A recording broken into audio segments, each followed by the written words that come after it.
22 years after Tess and Anna's body-swapping identity crisis, Anna now has a daughter and a soon-to-be stepdaughter. As they navigate the challenges that come when two families merge, Tess and Anna discover that their past might be repeating with the next generation. I won't pretend that this was like a sequel that was high up on my wish list, but the original does hold a pretty soft spot in the nostalgia part of my brain, so I decided to give this one a try and just see if it could hold up to that 2003 version, or if at the very least it could just be a fun family movie that you can throw on and enjoy. So like I already said, I wasn't asking for this movie to be made, but not only that, I am definitely not the target audience for this type of movie. So going in, I tried to keep that in mind, that this is more of a family movie geared towards younger kids and teens. That being said, I went back and watched the first film, and it did really hold up, you know, despite the 2003 of it all. I feel like the messaging and the theme and the heart of the film really did translate well. It didn't feel like they had to change anything to make it more approachable or understanding for kids.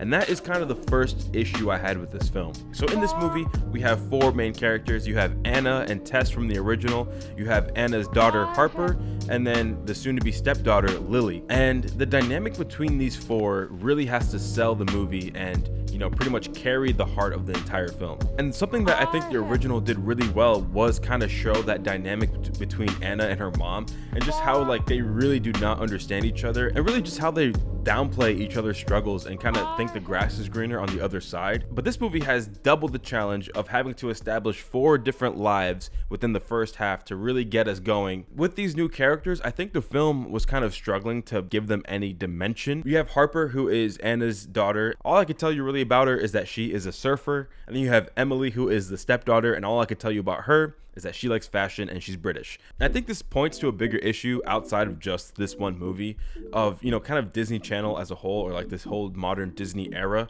where I think back in the day, especially when it comes to portraying teenagers, I think they did a better job of showing how they interact with adults and how they interact with their friends and like colleagues, and the differences there to kind of paint a full picture of who these people are, and just understanding that teenagers are people and they're not just these like caricatures of, you know, angst. In the first Freaky Friday, they did a great job of showing that Anna might be a little like emotional in the way she reacts, but she's totally valid in the things that she's saying. Her brother is picking on her, her teacher is flunking her for no reason, but it's being dismissed by her mom because her mom thinks that being a teenager is, you know, la-di-da, like easy living. And you see the way that Anna like vents to her friends versus the way she tries to talk to her mom, and just how that differences kind of create that clash. In this film, I did not get the sense that these were real teenagers. They did not talk and act and behave like, I mean, listen, I'm old, I'm not a teenager, I get it, but I'm saying that this movie did not make me believe that these were like fully fleshed teenagers,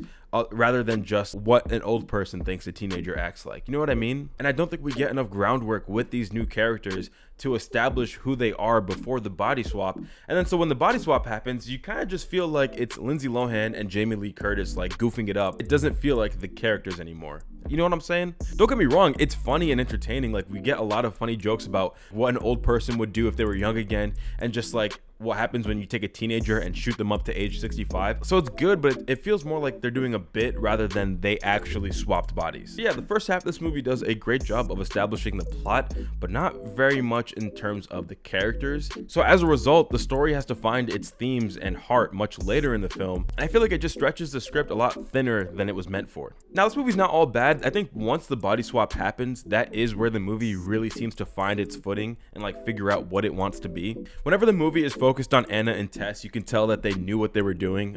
They really feel the most at home in this film. And I'm not trying to say that the new kids are bad either. I think they were fantastic. I feel like personally they were performing above what the script was providing. This movie is also littered with cameos from the first film, whether it's like Chad Michael Murray or like Mark Harmon. Not only is it fun to have these characters back, but it also kind of grounds the world to see that, you know, life went on for everybody. Now, when it comes to the humor in this movie, I feel like it tried to be more timely rather than timeless like the original. And I feel like a lot of these jokes rely on you watching the movie like right now rather in 20 years. For example, there's bits about like gentle parenting and like how everyone has a podcast, and like one guy like doesn't understand what gaslight means. And these are jokes that already are feeling kind of dated, so I can't imagine they will hold up over time. Whereas something like Jake singing Britney Spears in the first movie is still hilarious. Still believe, give me a sign,